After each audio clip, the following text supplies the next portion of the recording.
Perbanyaklah mengucapkan ya zal jalali wal ikram. Assalamualaikum warahmatullahi wabarakatuh. Masih dalam pementasan karya Dr. Aid Al-Qarni, subjudul perbanyaklah mengucapkan ya zal jalali wal ikram. Dalam sebuah riwayat sahih, Rasulullah bersabda, perbanyaklah mengucap ya zal jalali wal ikram. Artinya kalian harus benar-benar mengamalkan hadis ini, berbanyak mengucapkannya dan senantiasa membacanya. Ucapan yang serupa tapi memiliki nilai yang lebih besar adalah ya hayyu ya qayyum. Sebutkan itu adalah nama Allah yang teragung, al-ismul a'zam, yang bila diseru dengan nama itu maka Allah akan mengabulkannya, dan bila dimohon maka dia akan memberi. Itu artinya bahwa hamba harus menyeru, mohon pertolongan dan biasakan diri mengucapkannya agar dapat melihat jalan keluar kemenangan dan kebahagiaan.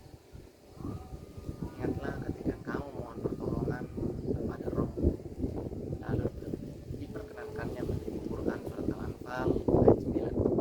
Dalam kehidupan seorang muslim hanya ada 3 hari. Hari itu adalah hari raya baginya. Pertama, hari ketika dia menunaikan perintah-perintah Allah seraya secara berjamaah, dan ketika dia tidak melakukan kemaksiatan. Wahai orang-orang yang beriman, penuhilah surat Allah dan seruan Rasul apabila Rasul menyeru kepadamu. Quran surat Al-Anfal ayat 23. Kedua, hari ketika ia bertaubat dari segala dosa, ketika melepaskan diri dari tindakan-tindakan durhaka dan ketika kembali kepada Rabb. Kemudian Allah menerima taubat mereka agar mereka tetap dalam taubat. Quran surat At-Taubah ayat 118. Ketiga, hari ketika dia menemui Rabbnya dengan akhir perjalanan yang baik dan amal yang diterima. Karena siapa yang ingin dan senang untuk berjumpa dengan Allah, maka Allah akan sangat senang berjumpa dengannya. Al-Hadis. Saya pernah membaca catatan sejarah para sahabat. Dalam kisah kehidupan mereka, saya temukan 5 hal yang membedakan mereka dari orang lain. Pertama, mulai hidup sederhana dan tidak memaksakan diri. Mereka menghadapi segala permasalahan hidup dengan sewajarnya, tidak terlalu berlebihan dan tidak terlalu terbeban. Dan kami akan memberi kamu taufik pada jalan yang mudah. Quran surat Al-Alaq ayat 8. Kedua, ilmu mereka luas, penuh berkah dan praktis. Ilmu mereka bukan retorika belaka yang amat jelas, tidak berbelit-belit. Sesungguhnya orang yang takut kepada Allah di antara hamba-hambanya hanyalah ulama. Quran surat Fatir ayat 28. Ketiga, bagi mereka amalan taat jauh lebih berat daripada ibadah fisik. Di hati mereka ada keikhlasan, kenapa tawakal, kecintaan yang dalam kepada Allah, serta rafah, keinginan dekat dengan Allah yang memuncak. Hati mereka juga selalu diliputi rahmat, rasa khawatir amal-amal yang dia lakukan tidak berkenan di sisi Allah, rasa perasaan takut jika siksa Allah menimpa-Nya dan sebagainya. Namun demikian, ibadah mereka yang berupa kesunahan, sholat dan puasa biasa-biasa saja. Andaikan diamati, justru para tabi'in lebih rajin melakukan nafilah-nafilah seperti itu, bahkan nafilah lainnya. Maka Allah mengetahui apa yang ada di dalam hati mereka. Quran surat Al-Fat ayat 18. Keempat, mereka sengaja mengurangi kenikmatan dunia, jaga jarak serta menjauhkan diri dari godaan dan kemewahan dunia. Semua ini membuat mereka berada dalam ketenangan, tumaninah dan sakinah. Dan barang siapa menghendaki kehidupan akhirat dan berusaha ke arah itu dengan sungguh-sungguh dan dia beriman, maka mereka itu adalah orang-orang yang usahanya dibalas dengan baik. Quran surat Al-Isra ayat 19. Kelima, mereka menempatkan jihad sebagai amalan di atas amalan yang lain, sampai-sampai jihad menjadi tanda karakter dan moto mereka. Dengan jihad mereka mampu menghilangkan semua kemudahan, keresahan dan kesedihan, sebab di dalamnya ada zikir, amal, pengorbanan dan gerak tubuh.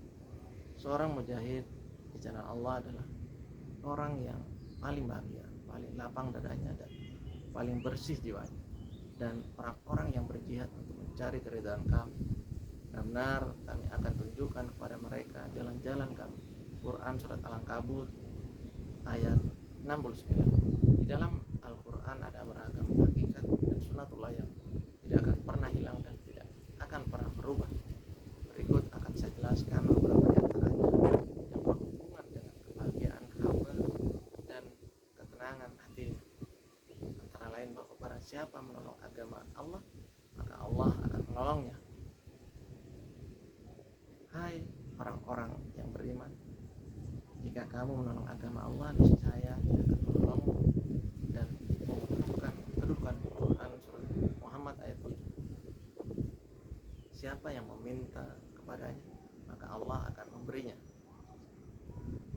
Dan Rabbmu berfirman, berdoalah kamu kepadaku, niscaya akan kuperkenankan bagimu. Quran surat Al-Mu'min ayat 60. Siapa yang memohon ampunan padanya, maka Dia akan memberikan ampunan atasnya.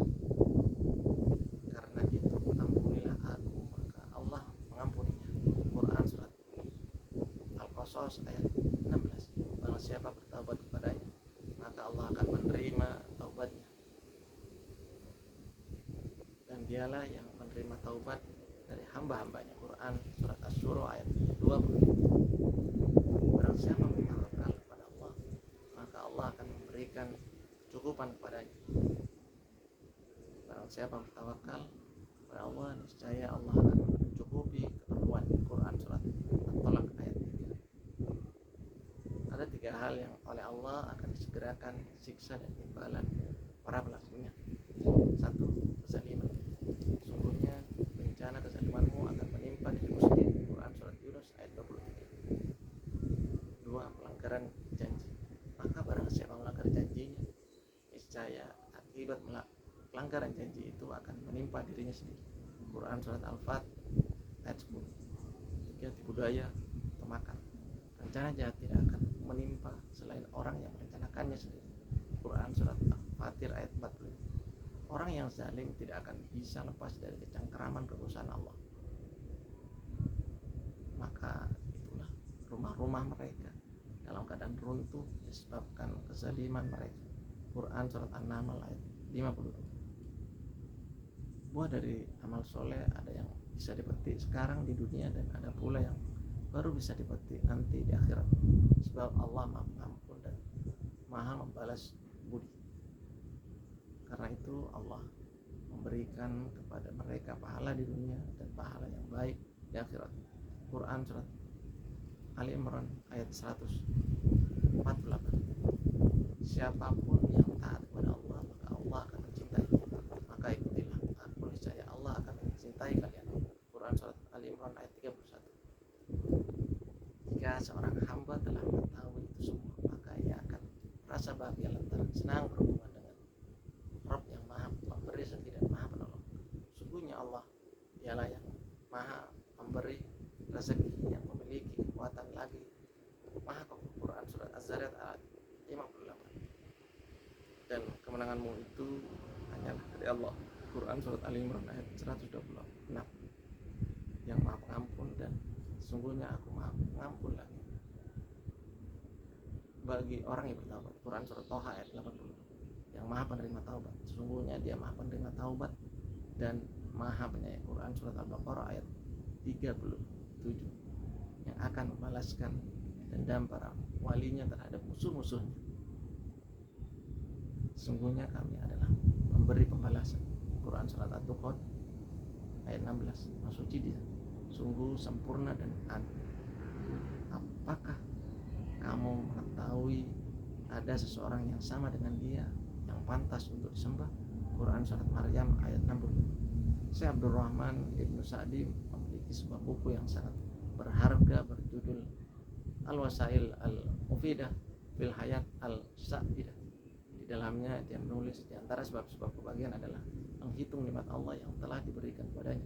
Pada saat itu seseorang akan menyadari bahwa nikmat yang ada pada dirinya lebih banyak dibanding dengan yang diberikan kepada orang lain, tak terhingga.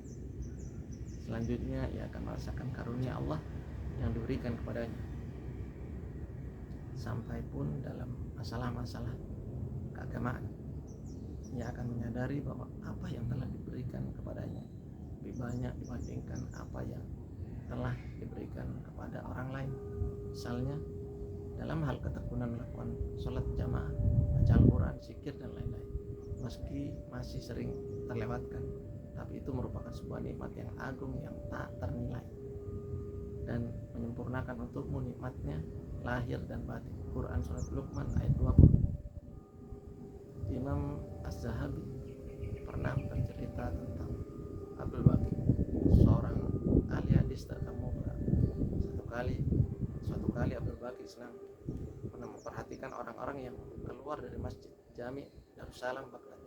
Dia sedang mencari seseorang yang cita-cita bahwa masjid itu adalah tempatnya hidup sholat, dan kami lebihkan mereka dengan kelebihan yang sempurna atas kebanyakan makhluk yang kami ciptakan. Quran surat Al-Isra itu semua makhluk penuh dengan tipuan, dan aku merasa merupakan bagian dari mereka. Maka tinggalkanlah rincian-rincian umumnya. Itu tadi kutipan dari buku Hasan. Semoga bermanfaat. Wassalamualaikum warahmatullahi wabarakatuh.